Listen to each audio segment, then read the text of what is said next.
મિત્રો જેઈઈ અને અન્ય સ્પર્ધાત્મક પરીક્ષાઓમાં સફળ થવા માટે કોઈ પણ વિષયની સંકલ્પનાઓ હોય અથવા તો તેનું જે પાયાનું જ્ઞાન હોય એ જાણવું ખૂબ જ જરૂરી છે.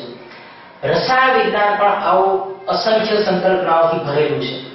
જો તેને સમજી શકાય, તેને વ્યવસ્થિત રીતે જાણી શકાય તો રસાયણ વિજ્ઞાન વિષય માટે જેઈઈમાં સરળતાથી સારા ગુણ પ્રાપ્ત કરી શકાય છે.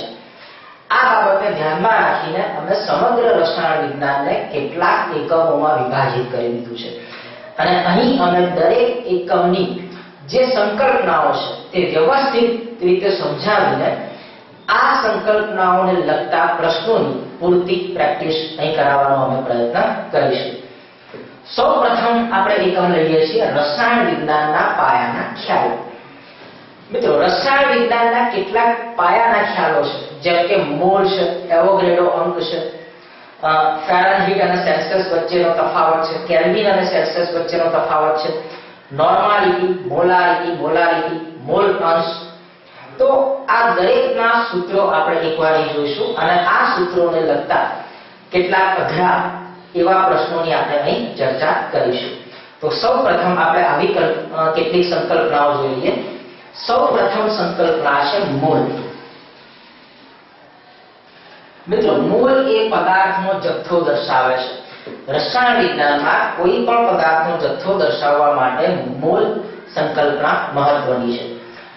મોલ શોધવા માટે સામાન્ય રીતે જે પદાર્થ આપ્યો હોય તે પદાર્થનું દળ અને તેના અણુભારનો ગુણોત્તર લેવામાં આવે છે. દળ કે જે ગ્રામમાં લેવામાં આવે છે અને તેનો અણુભાર વડે તેને ભાગતા આપણને મોલ મળે છે. મિત્રો સામાન્ય રીતે 1 મોલ એટલે 1 અણુભાર જેટલું ગ્રામમાં વજન. જેમ કે ઓક્સિજનની વાત કરીએ તો ઓક્સિજનના એક અણુમાં 2 પરમાણુ આવેલા છે. એક પરમાણુનો પરમાણુ ભાર 16 છે, માટે ઓક્સિજનનો અણુભાર 32 થશે. આથી જો આપણે 32 ગ્રામ ઓક્સિજન વાયુ લઈએ તો તેને 1 મોલ વાયુ લીધેલો છે તેમ કહેવાય. એટલે કે 1 મોલ બરાબર કોઈ પણ પદાર્થના ગ્રામ પરમાણુ ભાર અથવા તેના ગ્રામ અણુભાર, જેને 1 મોલ તરીકે ઓળખવામાં આવે છે. જો પાણીની વાત કરીએ એટલે કે H2O નો અણુભાર 18 છે. આથી જો આપણે 18 ગ્રામ H2O લઈશું તો તેને 1 મોલ H2O કહી શકાય. આમ કોઈ પણ તત્વ અથવા સંયોજનના પરમાણુ ભાર અથવા તેના અણુભાર જેટલા ગ્રામમાં લીધેલા વજનને 1 મોલ તરીકે ઓળખવામાં આવે છે. હવે જો સંખ્યાની દ્રષ્ટિએ આપણે વિચારીએ તો 1 મોલ પરમાણુ અથવા તો 1 મોલ સંયોજન આપણે લઈએ, તેમાં પરમાણુ અથવા અણુઓની સંખ્યા એ એવોગેડ્રો નંબર જેટલી હોય છે. અને એવોગેડ્રો નંબર એટલે 6.022 ગુણ્યા 1023 ઘાત, એટલે 1 મોલ બરાબર 6.022 ગુણ્યા 1023 ઘાત પરમાણુ અથવા અણુ અથવા આયન. એટલે જો 1 મોલ આયન લઈશું તો તેમાં 6.022 ગુણ્યા 1023 ઘાત જેટલા આયનો હશે. તે જ પ્રમાણે 1 મોલ પરમાણુ અથવા અણુમાં પણ આટલા જ પરમાણુ અથવા અણુઓ આવેલા હશે. વળી 1 મોલ એટલે ગ્રામ અણુભાર પણ થયો. એટલે ઓક્સિજન માટે એવું કહી શકાય કે 1 મોલ ઓક્સિજન વાયુનું દળ એ 32 ગ્રામ જેટલું હશે, કારણ કે તેનો અણુભાર 32 છે અને તેના અણુઓની સંખ્યા 6.022 ગુણ્યા 1023 ઘાત જેટલી હશે. STP જેને આપણે સ્ટાન્ડર્ડ ટેમ્પરેચર અને પ્રેશર તરીકે ઓળખીએ છીએ. મિત્રો 0 સેલ્સિયસ એટલે કે 273 કેલ્વિન તાપમાન અને 1 વાતાવરણ દબાણ ને STP સ્ટાન્ડર્ડ ટેમ્પરેચર પ્રેશર તરીકે ઓળખવામાં આવે છે. અને જ્યારે આ પરિસ્થિતિમાં કોઈ પણ વાયુના આપણે 1 મોલ લેતા હોઈએ તો તેનું કદ એ નિશ્ચિત હોય છે અને આ કદ એ 22.4 લીટર જેટલું હોય છે. એટલે 1 મોલ વાયુનું કદ STP એ 22.4 લીટર થશે. પછી તે ઓક્સિજન વાયુ હોય, નાઇટ્રોજન વાયુ હોય કે કાર્બન ડાયોક્સાઇડ વાયુ હોય. જો ઓક્સિજન વાયુની હવે આ દરેકના સંદર્ભમાં વાત કરીએ તો 1 મોલ ઓક્સિજન વાયુ જેનું દળ 32 ગ્રામ થશે. તેમાં અણુઓની સંખ્યા એવોગેડ્રો નંબર જેટલી એટલે કે 6.022 ગુણ્યા 1023 ઘાત જેટલી થશે અને તેનું કદ 22.4 લીટર જેટલું થશે. તો મિત્રો આ મોલ, એવોગેડ્રો, ગ્રામ અણુભાર અને તેનું કદ આ બધું જ એસટીપી એ સંકળાયેલું છે. હવે ફેરનહીટ અને સેલ્સિયસ ની વાત કરીએ.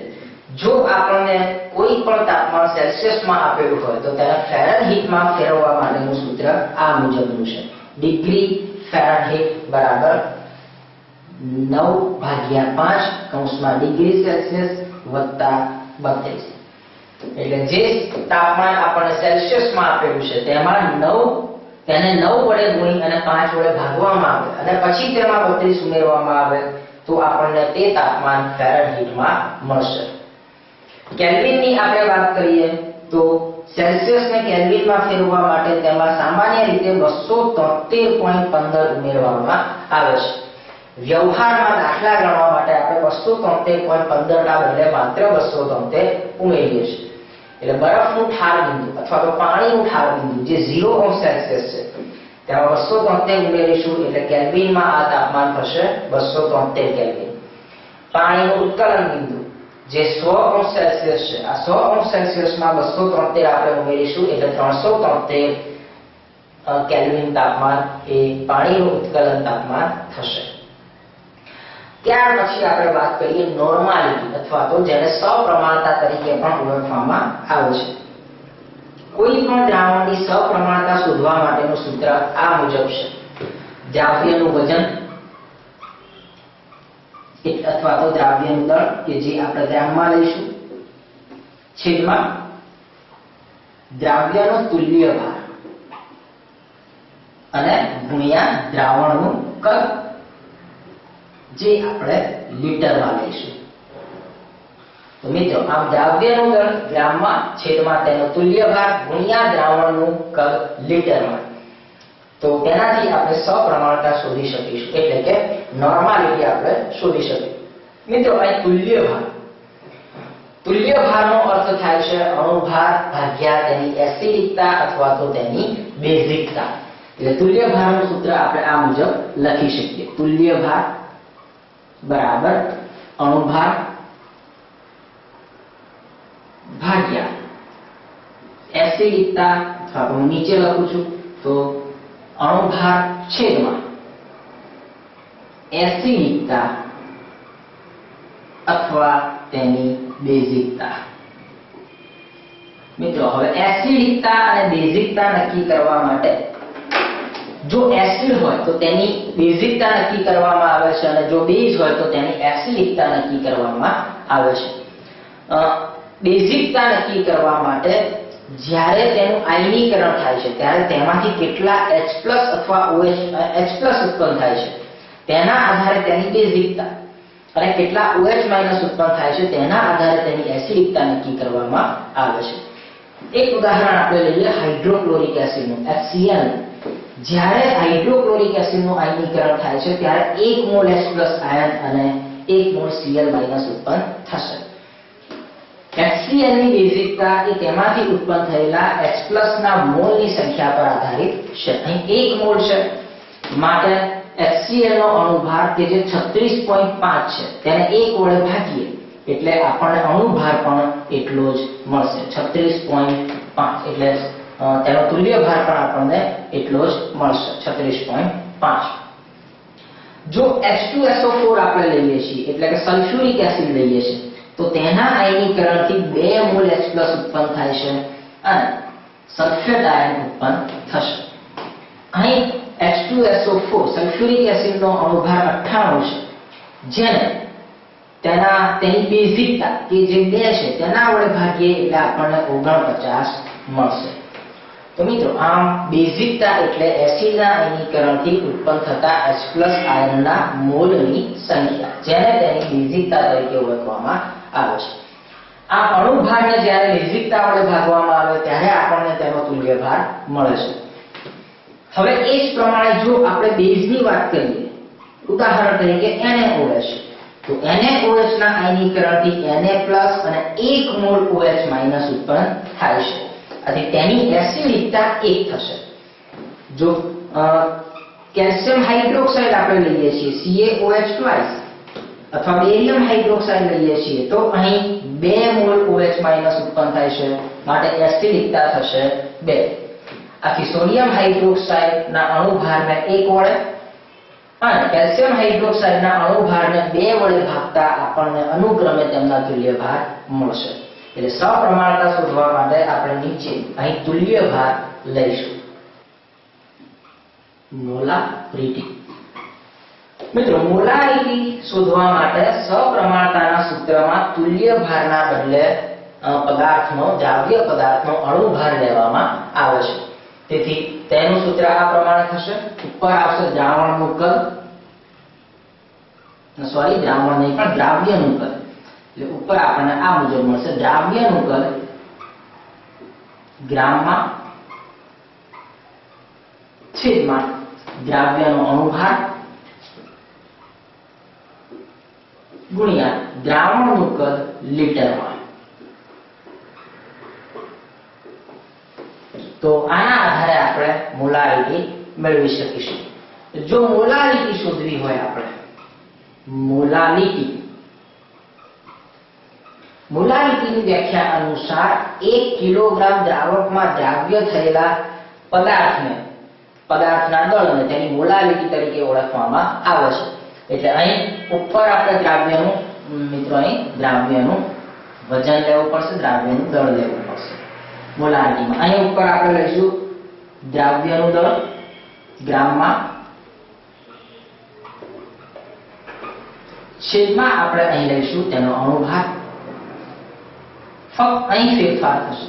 દ્રાવણનું કદ લીટરમાં છે તેના બદલે આપણે લઈશું દ્રાવકનું વજન કિલોગ્રામમાં. એટલે અહીં દ્રાવકનું વજન અથવા દ્રાવકનું દળ જે આપણે લઈશું કિલોગ્રામમાં. તો આપણને મોલારિટી મળશે. ત્યારબાદ આપણે મોલ અંશ જોઈએ. તો મોલ અંશ એટલે કોઈ પણ ઘટકના મોલ ભાગ્યા કુલ મોલ. મોલ અંશ બરાબર ઘટકના મોલ છેદમાં કુલ મોલ, જેને મોલ અંશ તરીકે ઓળખવામાં આવે છે. ત્યારબાદ વજનથી ટકાવારી આપણે જોઈએ એટલે %W/W. તો ઉપર આપણે લઈશું દ્રાવ્યનું દળ અથવા દ્રાવ્યનું વજન ગ્રામમાં. નીચે આપણે લઈશું દ્રાવણનું વજન ગુણ્યા 100. અહીં મિત્રો જો દ્રાવ્યનું વજન ગ્રામમાં લીધું હોય તો દ્રાવણનું વજન પણ ગ્રામમાં લઈશું, પરંતુ જો દ્રાવ્યનું વજન કિલોગ્રામમાં લીધું હોય તો આપણે દ્રાવણનું વજન પણ કિલોગ્રામમાં લઈશું.